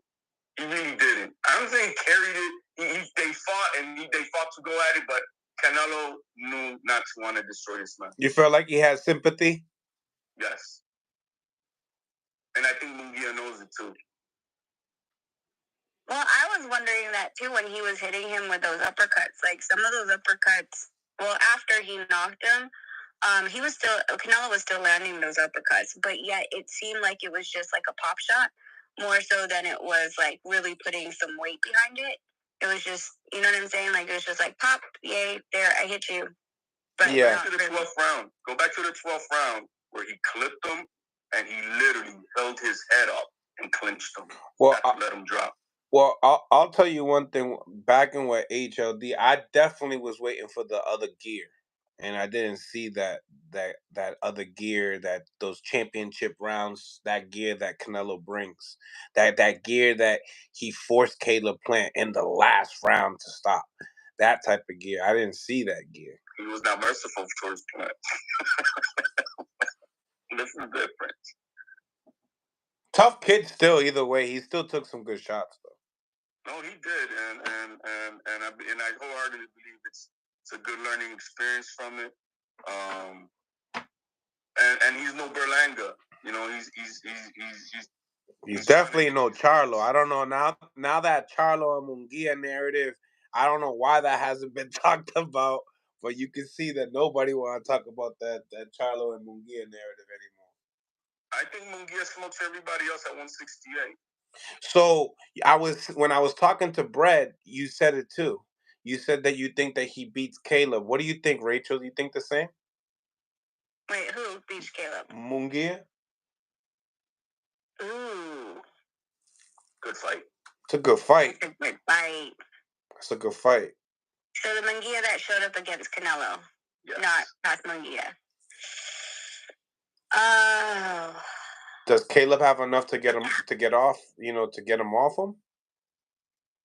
I mean, he's smart. Like someone else with a lot of experience and super sharp. I think he gasses out like he did with Benavidez. So you think in the late rounds is where you're gonna see?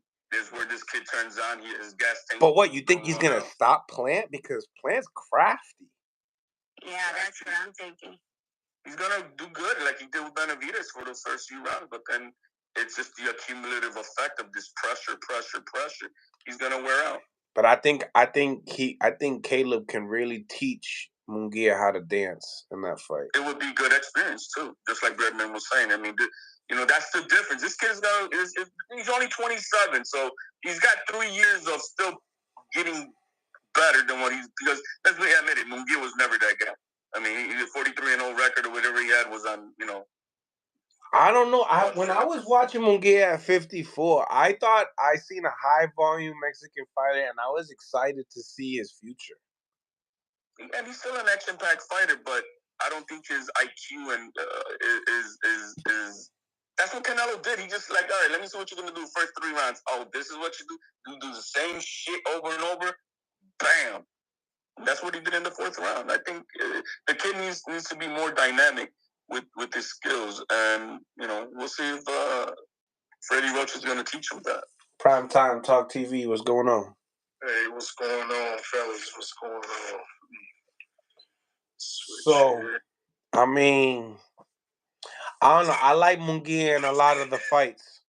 I like Munguia, but I don't have Munguia beating Morrell.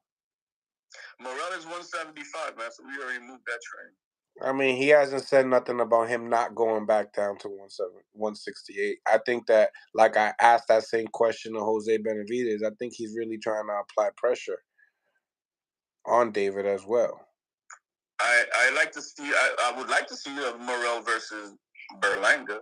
That I'd like to see. Would you like to see Munguia versus Benavidez? Another Mexican. I like it versus Munguia. Benavidez, I mean, we know what's gonna happen. I think they're you know, Benavidez is at a higher level than Munguia, so I think it's gonna be a one-sided fight. But I think Morrell with 10 fights and Berlanga with whatever how many he's got. To see him get knocked the fuck out. listen, and I seen your comments while I was challenging, you know, Breadman, and I understood what Breadman was saying upon with the Berlanga situation, but I agree with him. But you could agree. I agree with what he's saying, but you can't. I mean, you could disagree with what I'm saying, but what I'm saying, I don't disagree on, and I don't say that he doesn't. I don't see him disagreeing on it either.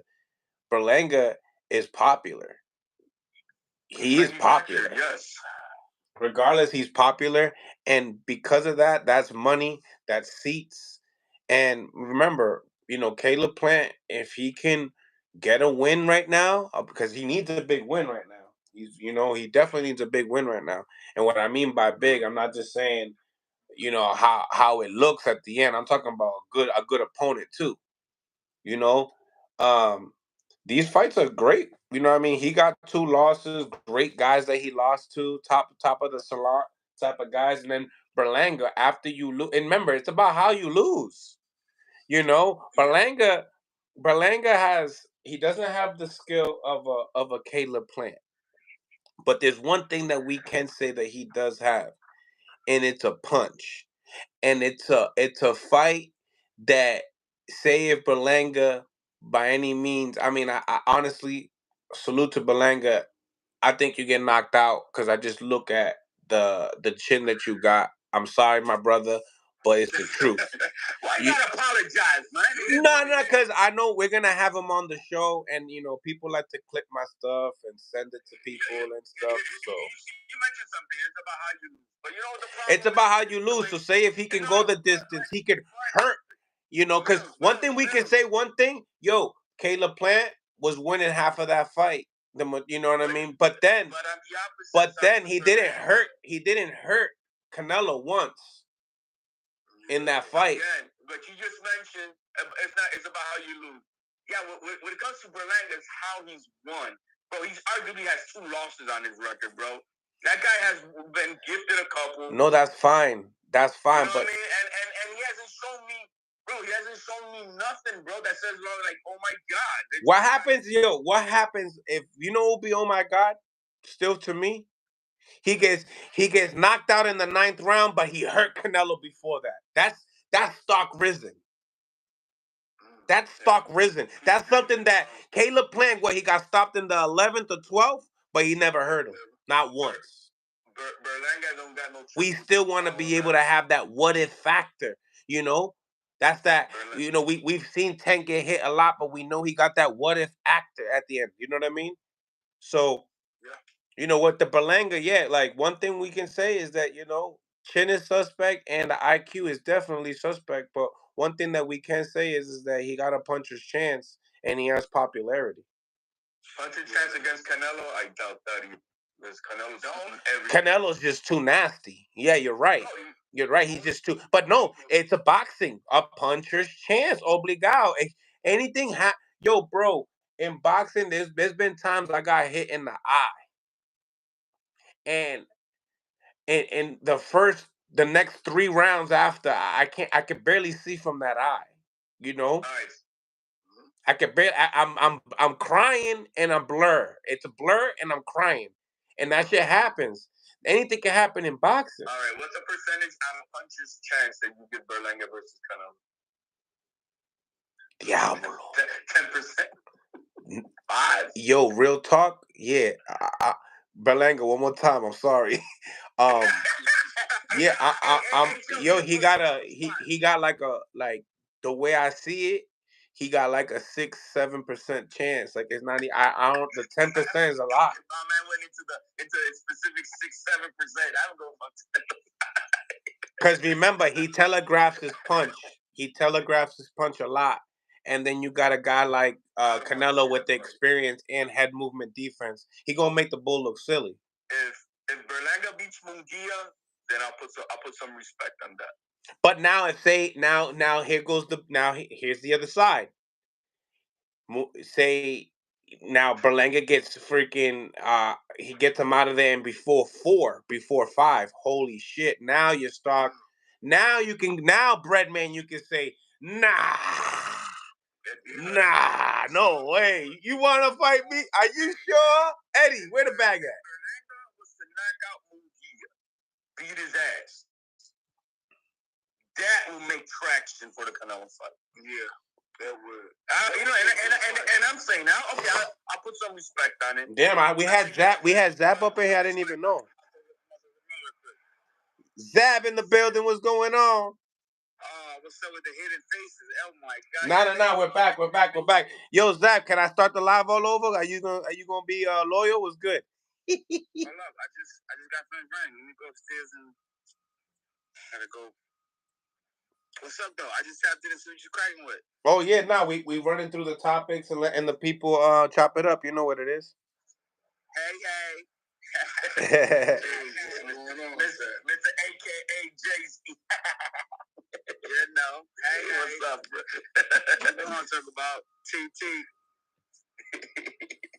but we chopping it up. We talking. I don't want to start too much because I still want to be able to. Berlanga is that Edward don't be here top guys. Nah, it's not true. Berlanga hangs in there. He's a Brooklyn boy. I'll never forget that. One thing about this sport, we've been known, you can't count us out.